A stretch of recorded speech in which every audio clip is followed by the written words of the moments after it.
আমি দিহান রহমান। বর্তমানে পড়াশোনা শেষ করে একটা ভালো জব করছি। পরিবারে আমি, বাবা, মা আর একটা ছোট বোন আছে। সকালে অফিস থেকে একদিনের ছুটি নিয়েছি। আজ আমাকে প্রথমবার একটা মেয়ে দেখতে যেতে হবে। মায়ের মুখে শুনেছি মেয়েটার নাম স্নেহা। সকালে নাস্তা করতে বসেই আম্মু বললেন, জামা ইস্ত্রি করে রাখা আছে, বিকেলে রেডি থাকিস। আমি কিছু বললাম না। ভিতরে হালকা টেনশন, কিন্তু বাইরে স্বাভাবিক থাকার চেষ্টা। ঘড়িতে 3:30 বাজতেই আমরা রওনা হলাম। আমরা বলতে আমি, বাবা, মা আর ছোট বোন দিয়া। গাড়িতে বসে জানালা দিয়ে বাইরে তাকিয়ে থাকতে থাকতে ভাবছিলাম, জীবনে প্রথমবার কাউকে দেখতে যাচ্ছি, আর সেই মানুষটিই ভবিষ্যতে আমার স্ত্রী হতে পারে, আবার নাও হতে পারে। সেটা অবশ্য ভাগ্যের ওপর ডিপেন্ড করে। গাড়ি থামতেই দেখি 2 তলা একটা পরিষ্কার পরিচ্ছন্ন বাড়ি। দরজার সামনে দাঁড়িয়ে থাকা একজন মানুষ, সম্ভবত স্নেহার বাবা, হাসি মুখে আমাদের এগিয়ে নিলেন ভিতরে। ড্রয়িং রুমে ঢুকেই টের পেলাম এক ধরনের সাজানো পরিবেশ। আমি নীরবে একটা কোনায় সোফায় বসলাম। সবার মুখের হাসি দেখে বুঝলাম আজকের দিনটার গুরুত্ব ওরাও ঠিক আমার মতোই বোঝে। সবাই অনেক আলাপ আলোচনা করছে, হাসাহাসি করছে, মনে হচ্ছে খুব পুরাতন কোনো সম্পর্ক। তারপর 4-5 মিনিটের মতো নীরবতা। হঠাৎ করিডোরে হালকা হাঁটার শব্দ। আমি অটোমেটিক মাথা ঘুরিয়ে তাকালাম। স্নেহা আসছে, একদম সাধারণভাবে, তেমন কোনো সাজগোজ করা নয়। সিম্পল সাদা ছাই রঙের সালোয়ার কামিজ, হাতে একটা ছোট ঘড়ি আর চুল বাঁধা সাধারণ করে। ও যখন রুমে ঢুকলো পুরো বাসাটাই যেন একটু থমকে গেল। আম্মু বলে উঠলেন, এসো মা, বসো। স্নেহা চুপচাপ এসে সামনে সোফায় বসল। আমি খুব নিরপেক্ষ থাকার চেষ্টা করছিলাম। কিছুক্ষণ সাধারণ আলাপ চলল, আর তার সাথে নানান কিছু সাধারণ প্রশ্ন। কিন্তু আমি শুধু বসে বসে ওর আচরণ দেখছিলাম। ও মাথা নিচু করে বসে থাকলেও উত্তরগুলো খুব ঠিকঠাক দিচ্ছিল, না বেশি না কম। হঠাৎ আম্মু চোখের ইশারায় সংকেত দিলেন। দুইজন একটু আলাদা গিয়ে কথা বলো। আমি একটু থতমত খেলেও বললাম, চলুন তাহলে বারান্দায় যাই। স্নেহা মাথা নেড়ে উঠল। আমরা বারান্দার দিকে হাঁটতে শুরু করলাম। বারান্দায় বাতাস ছিল আর একটা নীরবতা। আমি হাত দুটো পকেটে রেখে দাঁড়ালাম। ও হালকা দূরে দাঁড়িয়ে রেলিং ধরল। আমি বললাম, আপনার সম্পর্কে 2-1টা কিছু বলবেন? মানে বুঝতে পারছি না কি জিজ্ঞেস করব। আমি ফাইনাল ইয়ারে পড়ি, আর পড়াশোনা করার ইচ্ছে নেই। সারাক্ষণ বাসায় থাকতেই পছন্দ করি। আমি হেসে বললাম, এমন টাইপের মানুষ আমার অনেক ভালো লাগে। ও একটু তাকিয়ে রইল, তারপর নিচের দিকে তাকালো, কিন্তু চোখে একটা মৃদু হাসি ছিল। আমরা খুব সহজ সাধারণ কথা বললাম, শখ, পরিবার, ভবিষ্যতের প্ল্যান। 5-6 মিনিট পর ভেতর থেকে ডাক এলো। ফেরার সময় স্নেহা দরজার কাছে দাঁড়িয়েছিল। আমি বের হওয়ার সময় শুধু বললাম, আপনার সাথে কথা বলে ভালো লাগলো। ও আসতে বলল, আমারও। পাত্রী দেখা শেষে বাসায় ঢুকতেই সবাই এমনভাবে বসে আছে যেন আমি কোনো ইন্টারভিউ দিয়ে এসেছি। আমি জুতা খুলতে খুলতে বললাম, এইভাবে তাকাচ্ছ কেন সবাই? আমি কি চাকরির ভাইবা দিয়ে এসেছি নাকি? আম্মু সরাসরি প্রশ্ন ছুড়ে দিলেন। তোর মুখে হাসি, তার মানে কিছু একটা ব্যাপার আছে। আমি হেসে বললাম, হাসি থাকতেই পারে, এতে এত অবাক হওয়ার কি আছে? আম্মু একটু চুপচাপ জিজ্ঞেস করলেন, সম্পাদ, এখন এইটা বলো, তুমি রাজি? আমি একটু সময় নিলাম না, সোজা বললাম, হ্যাঁ আমি রাজি। ওর সাথে কথা বলে মনে হলো খুবই ভালো মনের একজন মানুষ। আম্মু সহ সবার মুখে হাসি। তাহলে আমরা কালই তাদের ফোন করে জানিয়ে দেব। আমি একটু হেসে বললাম, দাও, কিন্তু ফোন দেওয়ার আগে আমাকে 1 গ্লাস ঠান্ডা পানি দাও, কারণ ভবিষ্যতে ঠান্ডা মাথায় থাকা লাগবে। সবাই হেসে উঠল। সেদিন রাতে বালিশে মাথা রাখতেই স্নেহার সেই হালকা লজ্জা হাসির মুখটা বারবার মনে পড়ছিল। অদ্ভুত একটা মায়া আছে তার মুখে। এঙ্গেজমেন্টের আগের রাতেই বাসায় হইচই শুরু। ছোট বোন এসে আমার আলমারি খুলে বলছে, এই শার্টটা পরবি? না, এটা তো তোর বন্ধুর বিয়েতেও পরছিলি, নতুন কিছু নাই? আমি বিরক্ত হয়ে বললাম, আমার কি প্রতিটা ইভেন্টের নতুন শার্ট লাগবে? আমি বর নাকি ফ্যাশন শো? দুটোই, হা হা হা হা। এঙ্গেজমেন্টের সকাল সকাল 10টার দিকেই সবাই তাড়া দিচ্ছে। আমি আয়নার সামনে দাঁড়িয়ে চুল ঠিক করতে করতে ভাবলাম, আজ স্নেহাকে আবার দেখব। গতবার যেভাবে হাসছিল আশা করি আজও তেমনই হাসবে। চলে যাওয়ার আগে আম্মু এসে শার্টের বোতাম লাগিয়ে দিলেন। আমার ছেলেকে অনেক হ্যান্ডসাম লাগতেছে, বৌমা তো এক দেখাতেই ফিদা হয়ে যাবে। আমি হেসে বললাম, আজকেই ফিদা হয়ে গেলে বাকি দিন কি হবে? বাকি দিনেও আরো বেশি ফিদা হবে। এখন তাড়াতাড়ি রেডি হয়ে নিচে আয়। স্নেহাদের বাসার গেট পেরোতেই দেখি দুই পাশে সাজসজ্জা, বেলুন, ফেয়ারি লাইট। ড্রয়িং রুমে ঢুকতেই সবার নজর এসে আমার ওপর পড়ল। এমনভাবে তাকাচ্ছে যেন আমি রাষ্ট্রপতি হয়ে ঢুকলাম। একটু পর স্নেহা এলো। গোলাপি রঙের শাড়ি, খোলা চুল, আর মুখে সেই আগের দেখা হালকা নম্র নর্মাল হাসি। ঘর ভর্তি মানুষ, চারিদিকে ক্যামেরার ফ্ল্যাশ, যেন আমি আর স্নেহা দুইজন সিনেমার চরিত্র। রিং পরাতে পরাতে স্নেহা নিচু গলায় বলল, নার্ভাস হচ্ছেন? যে মানুষটাকে হার্ডলি 2বার দেখেছি তার আঙ্গুলে রিং দিচ্ছি, নার্ভাস হওয়া কি ভুল হবে? রিং বদলের পর শুরু হলো ব্যাচে ব্যাচে ছবি তোলা। সবাই ব্যস্ত, আমি আর স্নেহা দরজার কাছে কিছুক্ষণ দাঁড়ানো। একটা কথা বলবো? বলুন। তার আগে আপনি বলা ছাড়ুন, তুমি করে বলুন। আচ্ছা ঠিক আছে, বলো। আম্মু কাল রাত থেকে আমাকে বারবার বলছে মেয়ে হয়ে খুব বেশি হাসবি না, শান্ত থাকবি, কিন্তু আমি তো হাসি থামাতে পারি না। আমি হাসতে হাসতে বললাম, থামানোর দরকারও নেই। যে হাসিটা দেখে মানুষ শান্তি পায় সেটা দমন করলে অপরাধ। সে একটু মুচকি হেসে বলল, তাহলে ঠিক আছে, এখন থেকে দমন করব না। দমন করলেও লাভ নাই। তুমি বেশি সিরিয়াস থাকলে মনে হয় কারেন্ট চলে গেছে। সে চোখ ছোট করল। মানে? মানে তোমাকে হাসলেই বেশি ন্যাচারাল লাগে। স্নেহা মাথা নিচু করে বলল, আপনার সামনে থাকলে হাসি আসে, তাই হয়তো থামাতে পারি না। আমি 1 সেকেন্ড থমকে রইলাম। মনে মনে বললাম, এই মেয়েটা তো দেখছি অনেক ডেঞ্জারাস। এমন খাপছাড়া কথা বলে মানুষকে আটকে ফেলবে। তাহলে আজ থেকে নিয়ম করলাম, তুমি হাসবে, আমি দেখব। সে হালকা লজ্জায় চুলটা কানে সরালো। ওর গাল একটু লাল হয়ে উঠল। সব আনুষ্ঠানিকতা শেষ হলে আমরা বিদায় নিলাম। বাইরে আসতেই রাতের বাতাসটা ঠান্ডা। হালকা স্পটে দাঁড়িয়ে সবাই জুতো পরে নিচ্ছে। আমি পেছনে তাকিয়ে দেখলাম স্নেহা দরজার পাশে দাঁড়িয়ে। আমি হাত নেড়ে বললাম, তাহলে দেখা হবে আবার। সে মাথা নেড়ে ছোট করে বলল, হুম। বাসায় ঢুকতেই দেখি সবাই আমার দিকে তাকিয়ে আছে। আমি জুতা খুলতে লাগলাম, কিন্তু ওরা তাকিয়ে আছে এত মনোযোগ দিয়ে যেন আমার মুখে বিশেষ কিছু আছে। আমি বললাম, কি আমার মুখে কি রং মাখিয়েছি যে সবাই এভাবে তাকিয়ে আছো? বোন বলল, তা না, কিন্তু রোমান্টিক লো দেখছি। ধ্যাত।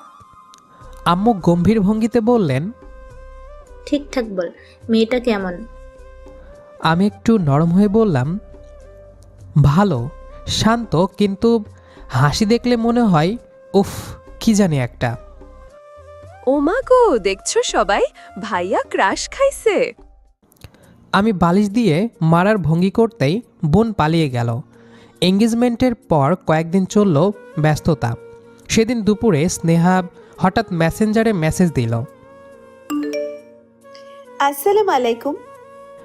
আমি সাথে সাথে রিপ্লাই দিলাম, ওয়ালাইকুম আসসালাম। বাহ, খুব তাড়াতাড়ি রিপ্লাই দিলেন। তুমি মেসেজ দিলে আমি কি দেরি করতে পারি? সে একটা হাসির ইমোজি দিল। কি করছো? এই তো শাড়ি পরছিলাম। তুমি চাইলে সাহায্য করতে পারি। আপনি পারেন? পারি না, কিন্তু তুমি পাশে থাকলে অবশ্যই পারবো। শাড়ি যেহেতু পরছো, তাহলে একটা ছবি দাও। কেন? দেখব। দেখে কি করবেন? দেখতে চাই শাড়িতে তোমাকে কেমন লাগে। 2 মিনিট পর একটা ছবি আসলো। লাল খয়েরি রঙের একটা সিল্ক শাড়ি পরেছে সে। আমি ছবিতে লাভ রিয়েক্ট দিলাম। মাশাল্লাহ, অনেক সুন্দর লাগছে। থ্যাঙ্কস।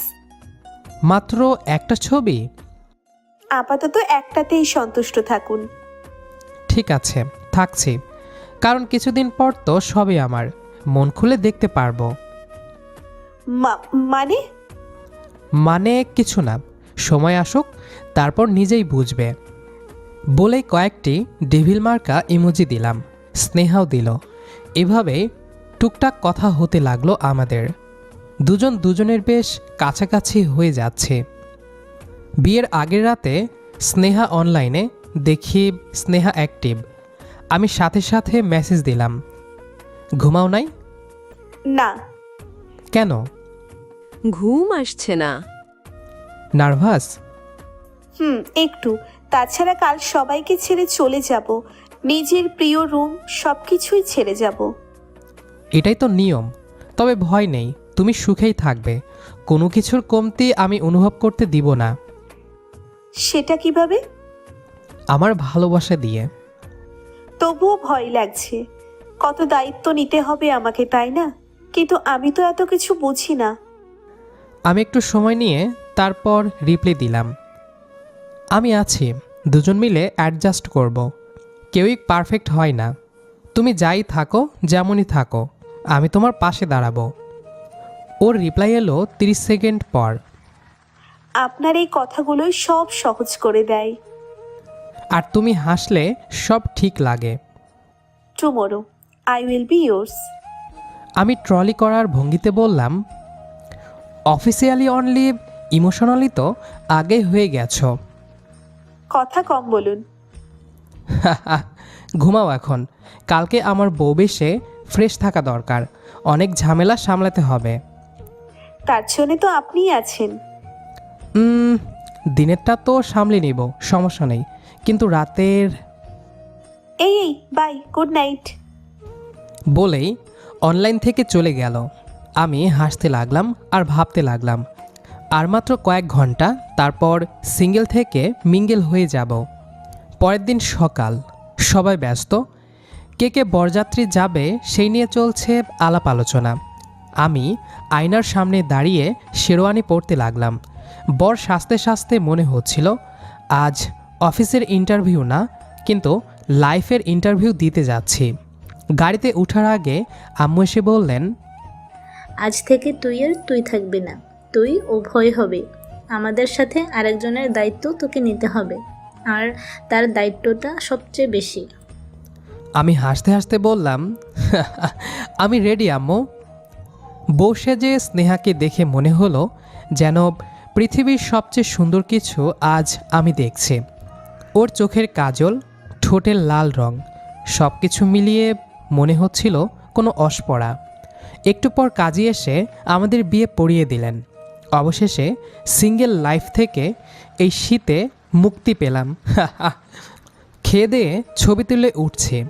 হঠাৎ আমার এক বন্ধু এসে বলতে লাগলো, ভাই, প্রথম রাতে শান্ত থাকিস। তাতে তোর কি সমস্যা? নিজের চিন্তা কর। তা তো করবই, কিন্তু বন্ধু হিসাবে পরামর্শ দেওয়াটা আমার দায়িত্ব। একদিনে বেশি চাপ দিস না, বেচারা ভাবি। বের হয় এখান থেকে। স্নেহা লজ্জায় মাথা নিচু করে আছে। আমি কেবল মুচকি হাসলাম। সব শেষ, বাসায় ফিরলাম। বাসায় আসতেই সবাই নতুন বউকে নিয়ে ব্যস্ত। আমার আর এখন কারো কাছে মূল্য নেই। সবাই স্নেহাকে নিয়ে ব্যস্ত, কিন্তু স্নেহার মুখে তেমন হাসি নেই, মনমরা হয়ে বসে আছে। আমি বিষয়টি খেয়াল করলাম। সব কিছু ছেড়ে এসেছে, এটাই স্বাভাবিক। তার মাঝে এত ঝামেলা গিয়েছে, ক্লান্তি তো আছেই। আমি গিয়ে হালকা করে সবাইকে বললাম, সবাই একটু অন্য রুমে গেলে ভালো হয়, স্নেহাকে একটু রেস্ট করতে দাও। বাহ ভাই, একদিনেই এত ভালোবাসা, ভাবি অনেক লাকি তুমি। আমি কিছু না বলে বের হয়ে আসলাম। রাত 11টা। আমি রুমে প্রবেশ করলাম, তারপর দরজা বন্ধ করলাম। স্নেহা বিছানার এক পাশে বসে, মাথা নিচু করে, চুলগুলো সামনে এসে পড়ছে। আমি গিয়ে তার সামনে বসলাম। এত চুপ কেন? সে একটু হাসল। এমনি। ভয় লাগে? সে চোখ তুলে তাকালো। না, কিন্তু নতুন লাগে। আমি তার হাতটা আস্তে করে ধরে বললাম, ভয় নেই, আমি তোমাকে কোনো ফোর্স করব না। আচ্ছা, আপনি কি ভেবেছিলেন প্রথম দিন আমাকে দেখে? ভেবেছিলাম এত সুন্দর একটা মেয়ে বুঝি আমার ভাগ্যে আছে। এত পাম হজম হবে না। পাম না গো, সত্যি বলছি। আর এখন কি মনে হয়? এখন মনে হয় না আমি আসলেই জিতে গেছি। এভাবে হেসো না গো, আমি ফিদা হয়ে যাই। হন না, কে নিষেধ করছে?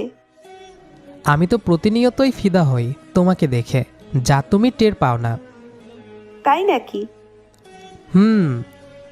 ওর গাল লাল হয়ে গেল। বিছানার পাশে রাখা লাইটে গালের লাল ভাব স্পষ্ট। আজ থেকে অফিসিয়ালি তুমি আমার বউ? আমি হাসলাম। হ্যাঁ, আমার বউ, আমার পার্টনার, আমার সব কিছু। স্নেহা লাজুক হাসল। জানো, তুমি হাসলে মনে হয় পুরো রুমটাই আলো জ্বলে ওঠে। স্নেহা মাথা নিচু করে ফেলে, চুলের একটা লক গাল বেয়ে নেমে আসে। আমি হাত বাড়িয়ে চুলটা কানের পেছনে সরিয়ে দিলাম। ও এক মুহূর্ত থমকে গেল, তারপর চোখ তুলে তাকালো। চোখে ছিল একটু লজ্জা, একটু ভয়, আর অনেক বিশ্বাস। আমি ধীরে বললাম, খারাপ লাগছে? একটু, তবুও ভালো লাগছে। দুটোই থাকুক, ভালো লাগাটা খারাপ লাগাটাকে হারিয়ে দেবে। আমি হাত বাড়িয়ে ওর ঠান্ডা আঙুলগুলো নিজের হাতে নিলাম। তোমাকে জড়িয়ে ধরতে পারি?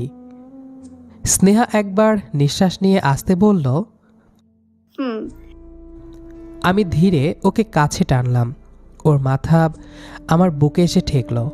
আমি ওর চুলে হাত বোলাতে লাগলাম। রুমে এক ধরনের নীরবতা, বাইরের পৃথিবী যেন আর নেই। স্নেহা আসতে বলল, আজ আমার সবকিছু এত নতুন লাগছে। আমারও। কিন্তু আপনার কাছে থাকলে মনে হয় নিরাপদ। আমি ওকে আরও কাছে টেনে নিলাম। ওর শরীরের উষ্ণতা ধীরে ধীরে আমার ভেতর ঢুকে যাচ্ছিল। একটু পরে স্নেহা মুখ তুলে তাকালো। ওর চোখ দুটো বিন্দু বিন্দু জলের মতো চকচক করছে। একটা কথা বলবো? বলো। ভালোবাসি।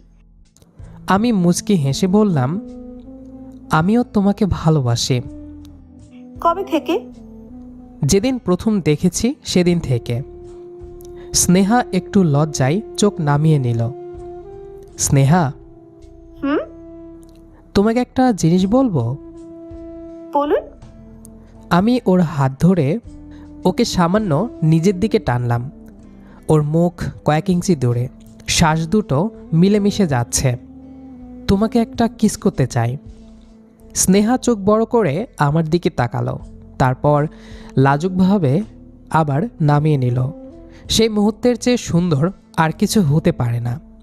আমি ধীরে, খুব ধীরে ওর কপালে প্রথমে একটি হালকা চুমু দিলাম। স্নেহা মৃদু কেঁপে উঠল। আমি আবার বললাম, আরেকটা দিব? এত অনুমতি না নিলেও হয়। আমি হেসে একটু কাছে গেলাম। এবার ওর গালে আলতো করে ঠোঁট ছুঁয়ে দিলাম। ও চোখ খুলল না, তবে হাসল। আমি আর অপেক্ষা করলাম না, খুব নরমভাবে ওর মুখের কাছে গেলাম আর ওর ঠোঁটে আলতো উষ্ণ একটি লিপ কিস দিলাম। স্নেহা কেঁপে উঠে 2 হাত আমার বুকে রাখল।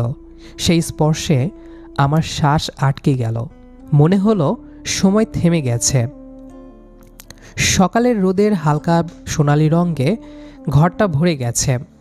বাইরে গাছের পাতা দুলছে আর হালকা বাতাস ভেতরে ঢুকে ঘরটাকে আরও উষ্ণ করে তুলছে। আমি ধীরে ধীরে চোখ মেলি আর দেখি স্নেহা বালিশের পাশে বসে আছে। চুল সামান্য অগোছালো, চোখে হালকা লাজ আর নতুন দিনের উত্তেজনা। আমি ধীরে ধীরে ওর পাশে বসি। Good morning. Good morning. এত চুপ কেন? এমনি। নতুন জীবন, নতুন সকাল, ভয় পাচ্ছ? মোটামুটি। আমি হেসে বললাম, তুমি শুধু আমার, আর আমরা একসাথে সব কিছু সামলাবো। ওর চোখে লাজ আর বিশ্বাসের মিশ্রণ। আমি ধীরে হাত বাড়িয়ে ওর হাতটা ধরলাম। আমরা একে অপরের দিকে তাকিয়ে নীরবতা উপভোগ করলাম। সূর্যের আলো ওর চোখে পড়তেই ওর চোখ আরও ঝকঝকে হয়ে উঠল। 8টার দিকে আমরা নিচে গেলাম। স্নেহা নতুন হওয়ায় একটু অগোছালো, আর আমি চেষ্টা করছিলাম ওকে সামলে নিতে। সবাই একসাথে বসে নাস্তা করছি। এমন সময় ছোট বোন দিয়া বলে উঠল, ভাবি, তোমার গলায় কিসের দাগ? মুহূর্তেই দুজন একে অপরের দিকে তাকালাম। স্নেহার গলায় স্পষ্ট বাইট দেখা যাচ্ছে। কই? দিয়া ডেভিল হাসি দিয়ে বলল, ওই যে গলায়। ও, হয়তো কোনো পোকামাকড় দিয়েছে। ওহ আচ্ছা, মনে হয় অনেক বড় পোকা। এক কাজ করিও ভাবি, রুমে পোকা মারার ওষুধ দিয়ে রেখো, তাহলে আর কামড়াবে না। আচ্ছা। আমি কিছু না বলে খেতে লাগলাম। সবাই অনেক হাসাহাসি করছে। স্নেহা কোনো মতে খাওয়া শেষ করে রুমে চলে গেল। ওর পেছন পেছন আমিও গেলাম। রুমে যেতেই স্নেহা হামলে পড়ল আমার ওপর। কি করেছেন এইটা? আমি আবার কি করলাম? কি করেছেন মানে? আপনার জন্য সবার সামনে আমাকে লজ্জায় পড়তে হয়েছে। আমি হাসতে লাগলাম। আমার হাসি দেখে স্নেহা আরও রেগে গেল। আপনি হাসছেন? আমি ধীরে ধীরে ওর পাশে চলে এসে বসলাম। হাতটা ধরে বললাম, তুমি লজ্জা পাচ্ছ তাই তো? স্নেহা চোখ নামিয়ে হালকা করে মাথা নাড়ল। আমি ধীরে ধীরে ওর গালে আলতো করে কিস দিলাম। স্নেহার চোখ বড় হয়ে গেল। আমি থেমে নেই। ধীরে ধীরে ওর ঘাড়ের পেছনে একটি নরম চুমু দিলাম। স্নেহা কেঁপে উঠল, হাত দিয়ে আমার হাত আঁকড়ে ধরল। প্লিজ থামুন। আমি হেসে বললাম, থামবো কিভাবে যখন তুমি এভাবে আমার কাছে আছো? ওর হাত আমার বুকের ওপর স্থির। আমি চুপচাপ ওর চোখের দিকে তাকালাম। ওর চোখে লাজ, ভয় আর আকর্ষণের মিশ্রণ। আজ থেকে তুমি শুধু আমার, আর আমি তোমাকে সারাক্ষণ এমনই ধরে রাখব। আমি আবারও স্নেহার গালে নরমভাবে চুমু দিলাম। সে হঠাৎ মাথা সরিয়ে হাত উঁচু করে বলল, ছাড়ুন। ছাড়ব? কখনোই না। স্নেহা একটু গা শক্ত করে পেছনে সরে গেল। লাজুক, বিরক্ত আর মিষ্টি এক ধরনের চাহনি আমার দিকে। আমি ধীরে ধীরে তার কপালে একটি হালকা চুমু দিলাম। তারপর ধীরে ধীরে ঘাড়ের পেছন দিয়ে নরমভাবে চুমু খোঁচালাম। দিহান। আমি কেবল মুচকি হেসে বললাম, এটা শুধু শুরু, আমি থামব না। আমি হাত বাড়িয়ে ধীরে ওর কোমর ধরে নিজের দিকে টানলাম। স্নেহার চোখ বড় হয়ে উঠল, হালকা লাজ আর উত্তেজনা মিশ্রণ। আজ থেকে তুমি শুধু আমার, আর আমি তোমাকে এইভাবে ধরে রাখব যতদিন মনে হবে। আমি ধীরে ধীরে তার কানের পাশে হালকা চুমু দিলাম। তারপর ঘাড়ের পেছন দিয়ে আবার চুমু খোঁচালাম। স্নেহা কেঁপে উঠল। তার 2 হাত আমার বুকের ওপর আটকে গেল। ছাড়ুন না। না। ওর লাজুক হাসি ও চোখের লাজ আমাকে আরও উত্তেজিত করল। আমি ওর চুলে হাত বুলিয়ে আবার গালে আলতো চুমু দিলাম। তার চোখে মুখে হালকা হাসি ফুটল। আমি ধীরে ধীরে বললাম, তুমি হাসলে পুরো ঘর উজ্জ্বল হয়ে যায়। স্নেহা চোখ বন্ধ করে মাথা আমার কাঁধে রাখল। আমি তার চুলে হাত বোলাতে বোলাতে ধীরে ধীরে তার ঘাড়ের ওপর, কাঁধের ওপর, গলায় হালকা চুমু দিয়ে রাখলাম। আপনি না আমি কি? অনেক ফাজিল। আমি আরেকটু কাছে গিয়ে তার লাজুক মুখের ওপর একটি দীর্ঘ লিপকিস দিলাম। উফ, সরুন তো। না, আমি আরও রোম্যান্স করব। স্নেহা একটু চুপচাপ আমার দিকে তাকালো, চোখে লাজ আর এক ধরনের আকর্ষণের মিশ্রণ। আমি ধীরে ধীরে তার গালের পাশে ঘাড়ের পেছনে চুমু দিয়ে তাকে আমার দিকে টেনে নিলাম। স্নেহা কেঁপে উঠল। আমার বুকের সঙ্গে তার নরম শরীর মিশে গেল। আমাদের নিঃশ্বাস মিলিত। ঘরের বাতাস যেন আরও উষ্ণ হয়ে উঠল। তোমার সাথে সব কিছু নতুন, সব কিছু উজ্জ্বল। আমি চাই তুমি এই অনুভূতি ধরে রাখো, আর আমি থাকবো তোমার পাশে সব সময়। আমি ধীরে ধীরে তার গলায়, কাঁধে, গালে আলতো আলতো চুমু দিচ্ছি, আর সে আমার স্পর্শে ভিজে যাচ্ছে।